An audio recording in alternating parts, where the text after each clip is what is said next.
it all works in the end. But, I don't foul bait. I'm not looking to, flop or anything like that. But it's almost like you got to. It's almost like there's a couple plays in the fourth quarter where I feel like I drove strong, went up strong, and I didn't get the benefit of the doubt. But maybe if I would have flopped, maybe I would have been able to sell that call, and those decide games. We commend players for playing the game the right way, but we give the benefit to those who necessarily are trying to manipulate the game into their advantage. I just don't think it's basketball. Let's just play basketball. All the foul baiting, I think it's whatever for me. Okay, does Jaylen Brown have a point, Vince? The term ethical hooper has been used so much over the past couple of days. This is just another example of it. I will say this. Shai Gilgeous-Alexander has mastered the game. And when players master the game, it's time for the league to take a look at the circumstances that have created a player mastering the game. All the rules over the last 20 some odd years have been favored and tailored toward offense. Resetting the shot clock to 14 instead of 24 after offensive rebounds and changing possessions to speed up the game. The 8-second clock getting it across half court. And now offensive players are able to extend their off arm, are able to jump into spaces that have usually been reserved for defensive players. Anything that feels like 50-50, tie goes to the offense at this stage. And I do think that it's time for the league to go and look at things from the standpoint of, has the axis tilted too much towards offense?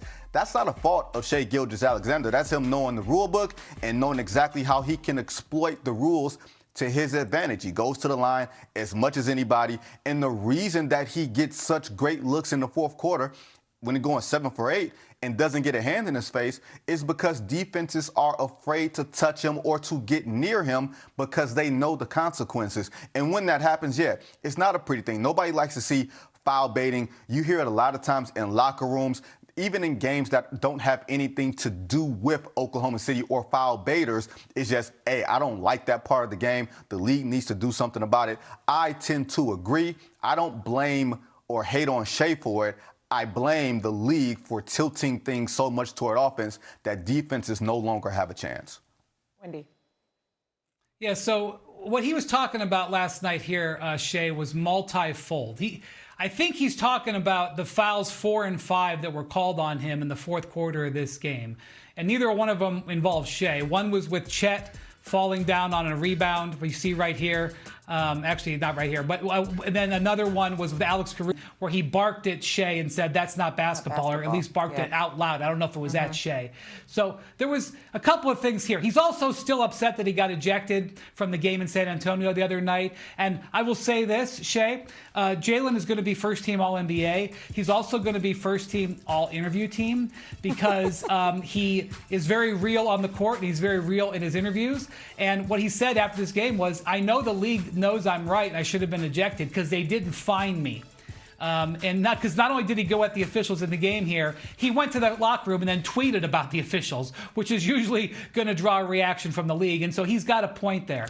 I will say this. I think Vince is right on. I think if you're going to criticize, because you go around the league and it's almost like a rite of passage. After every game, the coach comes in there, the opposing coach, and complains in one level or another about the Thunder and Shai going to the line. But the truth is, I think that arm bar, or whatever you want to call it, is the bigger weapon for Shai. We saw it last night in the 30 seconds left in this game. He gets isolated on Baylor Shireman. One of the most vital moments of the game, he goes in there and gives Shireman the arm bar, creates the separation. And he's done that how many times, Vince, this year?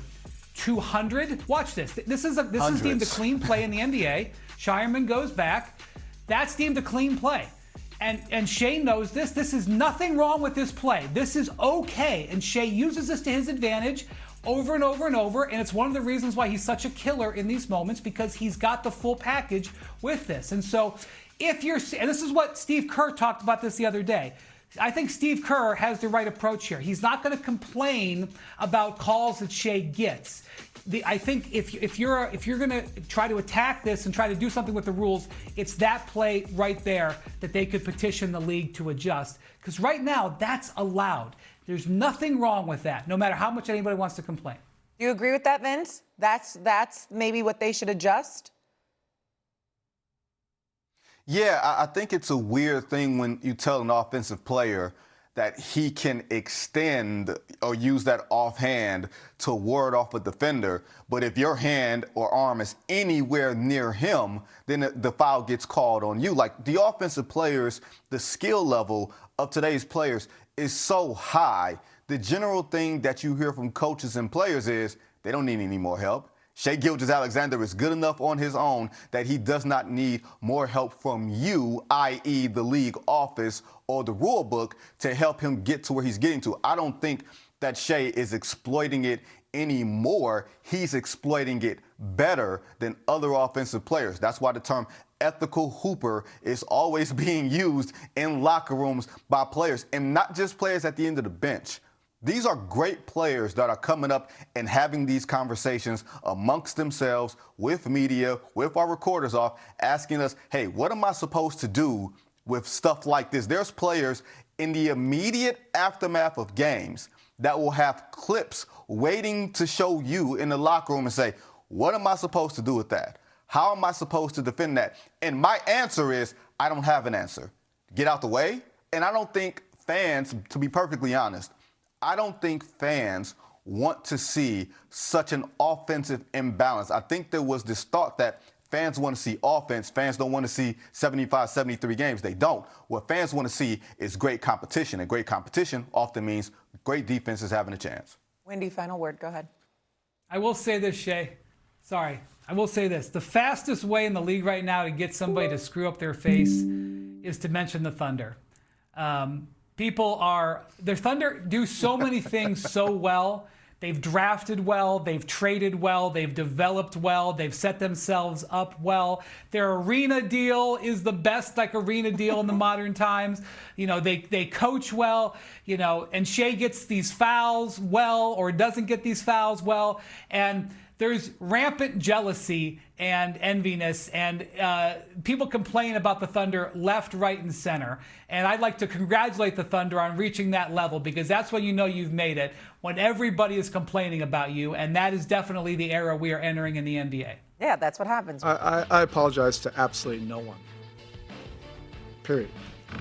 I'm not losing any sleep over what other people are saying about it. What's ethical, what's not. All this stuff happened under 2 minutes. Like I said, he had already broken a bunch of records, and we're going to go for it.